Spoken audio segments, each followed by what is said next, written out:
Hey everyone, this is Dustlander9. Welcome back to another video. Today I'm going to be making a video about the Pittsburgh Steelers, about Mike Tomlin. So, the coach of the Pittsburgh Steelers, one of the most highly regarded NFL coaches in the NFL. Constantly ranked as a top 10, at least top 5 to 10 coach every season. He's just one of the more respected coaches in the league. Just recently got an extension, I think a 3-year extension for the Steelers. That was very controversial, but I think overall the narrative was that was a good move for the Steelers. But I think that's a very casual opinion on it. I think anybody that actually knows the Steelers over the past 17 years, because that's how long Mike Tomlin's been here, 17 fucking years, knows that that's bullshit. It's not as simple as him just being this great coach. He doesn't have the clean track record they try to make it out to be. So first things first, the dude has a 3-8 playoff record. So the dude has a losing record in the playoffs by about 4 to 5 games. That dates back all the way to 2007, 2011. He has very embarrassing losses in the playoffs, even when being favored clearly inferior teams. So that's really where the conversation begins, is the embarrassing playoff losses. It's not really just that, right? There's a whole thing you can go into with Mike Tomlin, but I think recently the reason they wanted him fired was because of Matt Canada and keeping Matt Canada. But what I'm arguing is that beyond, even before then, he was been one of the most overrated coaches in football. Because if you actually look into this guy's career, we're talking about a guy that came to Pittsburgh as a defensive coordinator of a team that was the 31st ranked defense in football. The Minnesota Vikings, 2006. 31st ranked defense in football. That was the year before he got hired to Pittsburgh as the head coach. He had the 31st ranked defense in football. Not many people know that. Would you hire a coach who had the 31st ranked offense in football as an offensive coordinator? Fuck no. It's the same for defense, but they'll say, he won a Super Bowl.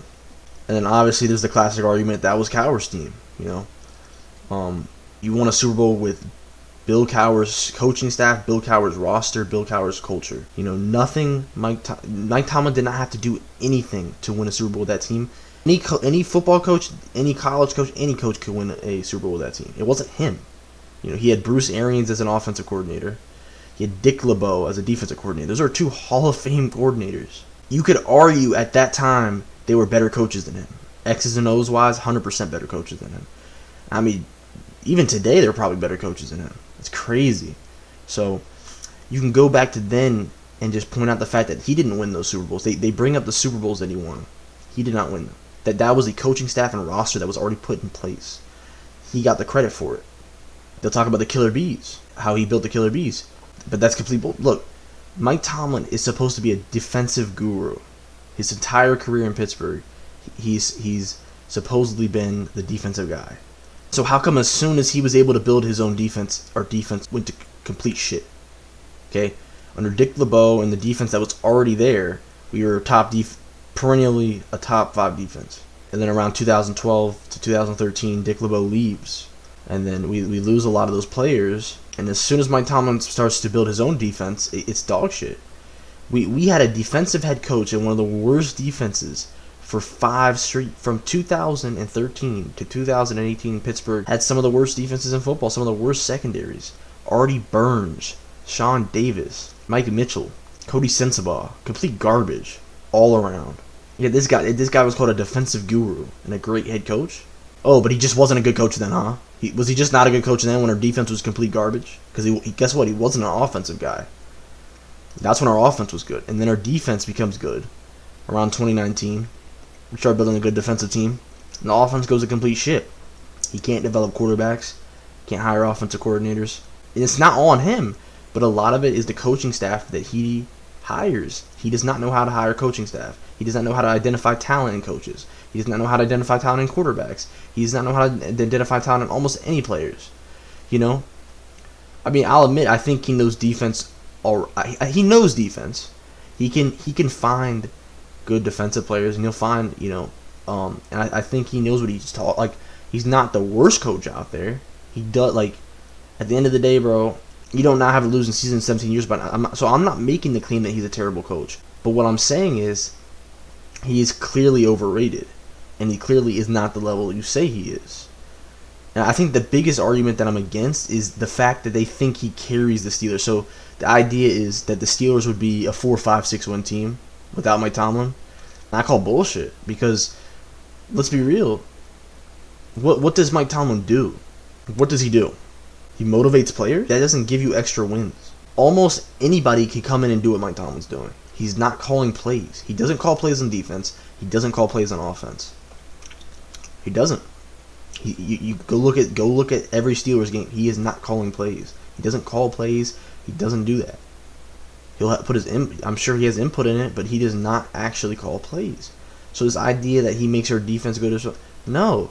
The Steelers have a strong defensive culture that was here before Tomlin and will be here after Tomlin. So that's not Tomlin. That's not something he does. With or without Tomlin, the Steelers will always be playoff contenders, and I think that's what people don't understand.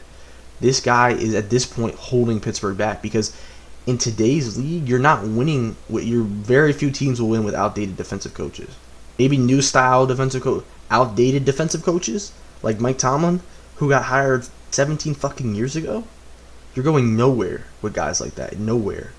It literally doesn't matter what you think he does, whatever. Even if he was calling plays, you're going nowhere with him. He doesn't even call plays. The guy doesn't call plays.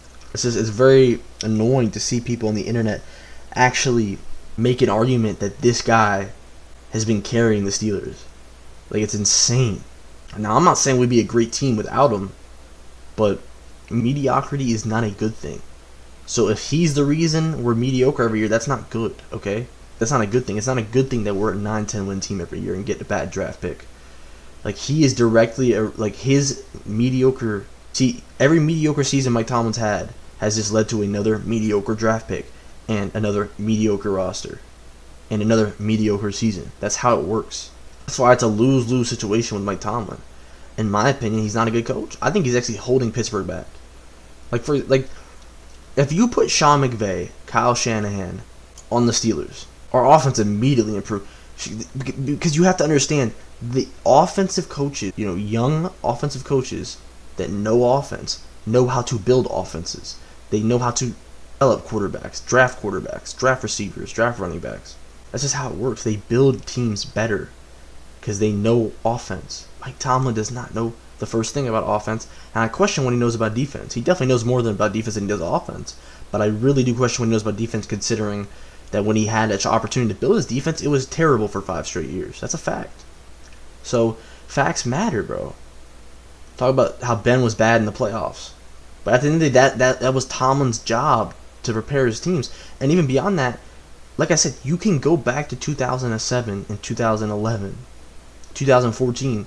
When Ben was in his prime, we were still losing and having embarrassing losses in the playoffs. He won one game. He had the one run in 2008, and that's it. 2010, we went there and got embarrassed by the Packers because their defense, yet again, fell apart. It fell apart in the 2008 Super Bowl as well. Big Ben had to bail him out. That's been the story of his career. How much of it was him, not having a losing season? How much of that was just Big Ben being a great quarterback, Hall of Fame quarterback? He is a Hall of Famer. He's going to be. That question has to be asked,